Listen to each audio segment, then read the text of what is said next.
Olá pessoal, esse é o Mudando Consciência e esse é o nosso segundo vídeo, onde a gente vai falar para vocês um pouquinho do porquê a ciência é importante e como a gente faz para desmistificar as fake news. Vamos lá?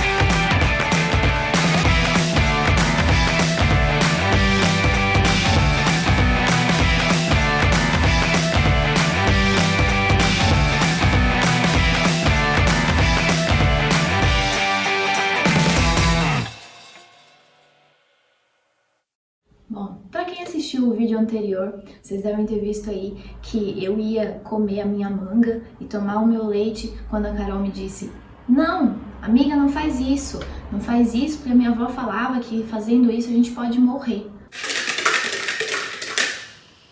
Não pode tomar leite e comer manga. Já falei, você pode morrer.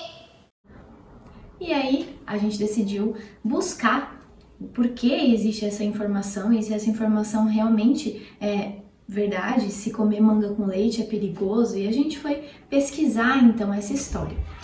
E através das nossas pesquisas a gente encontrou sites e fontes confiáveis que trabalham de maneira ética, trazendo estudos científicos de cientistas que realmente estudaram e falam desse assunto com propriedade e com veracidade, o que é muito importante, certo?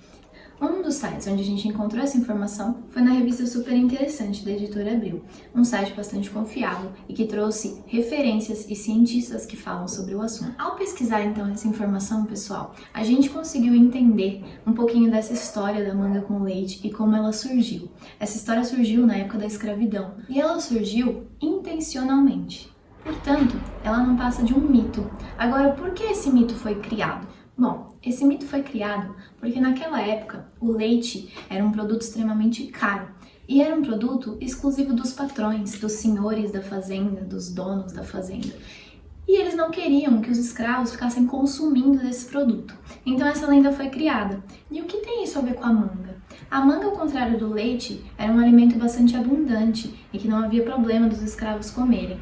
Mas, para que eles não tomassem o leite, então foi criado esse mito de que leite com manga faz mal, que era intencionalmente com o propósito de que os escravos parassem de tomar o leite, que era um produto caro. Quando na verdade só faz bem, são alimentos extremamente ricos em vitaminas e proteínas e não faz nenhum mal juntá-los na hora de comer. E aí você deve estar se perguntando, tudo bem, mas o que tem isso a ver com fake news, não é verdade? Bom, isso tem muito a ver com fake news, porque esse é um típico exemplo de uma fake news que na verdade antigamente era chamada de crença popular. Claro que nem toda crença popular tem uma intenção por trás como essa crença popular da manga com leite teve. Algumas são simplesmente crenças que realmente as pessoas têm e que passam para frente. Mas essa da manga com leite e algumas outras crenças populares que a gente conhece tem uma intenção por trás da sua criação. E espalhar esse tipo de notícia vai trazer algum benefício para alguém. E aí cabe o questionamento: para quem? Não é mesmo? Nossa, Dani, você fez uma pergunta muito boa. Por que e para quem é interessante ter uma população desinformada? Bom, nem precisa se preocupar, pessoal, porque aqui nesse canal a gente vai trazer informação de muita confiança para a gente lutar contra essa maré da desinformação dos dias atuais. E por isso, eu vou trazer alguns dados muito legais que eu achei, baseado em fontes confiáveis.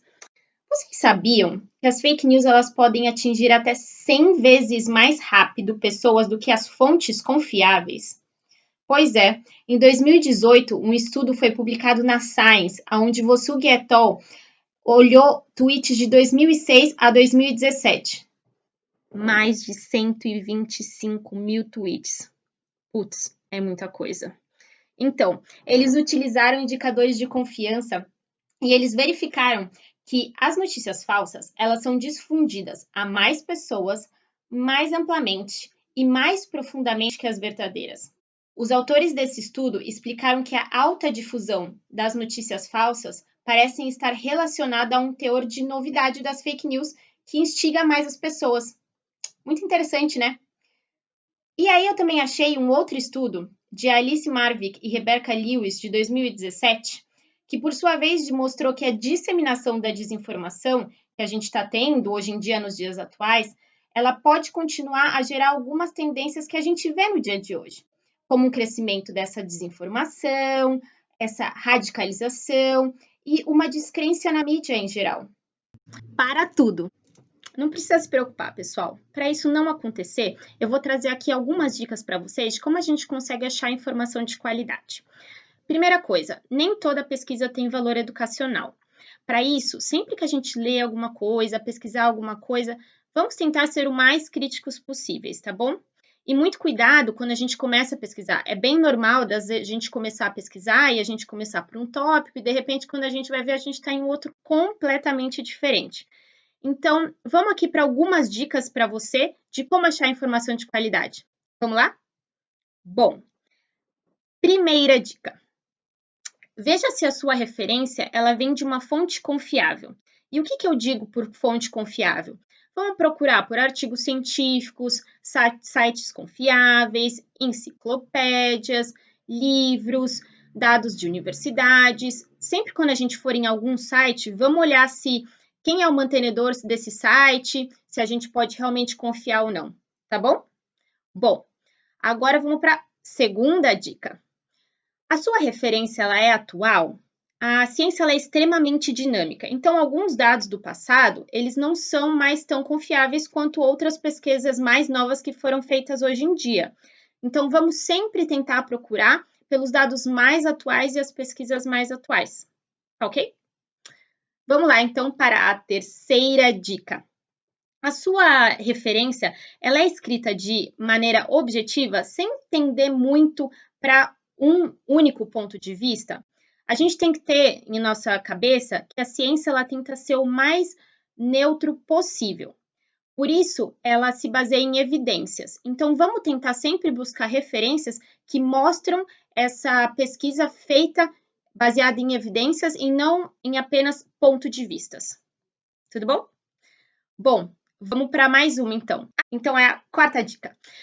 A sua referência é livre de erros? Se a gente entrar num site e a gente vê, por exemplo, vários erros de português ou coisas repetidas, a gente tem que ser um pouquinho crítico nessa hora. Se ela tem muito erro escrito nela, alguma coisa quer dizer, não é, pessoal? Então, vamos ficar esperto com isso também. E vamos para mais uma e a última dica. A quinta dica. A sua referência, ela cita propriamente os estudos em que ela se baseou? É muito importante que os estudos eles citem os locais de onde eles basearam a sua pesquisa. Caso você esteja lendo um artigo e você perceba que ele não está citando de onde ele tirou essas informações, preste atenção.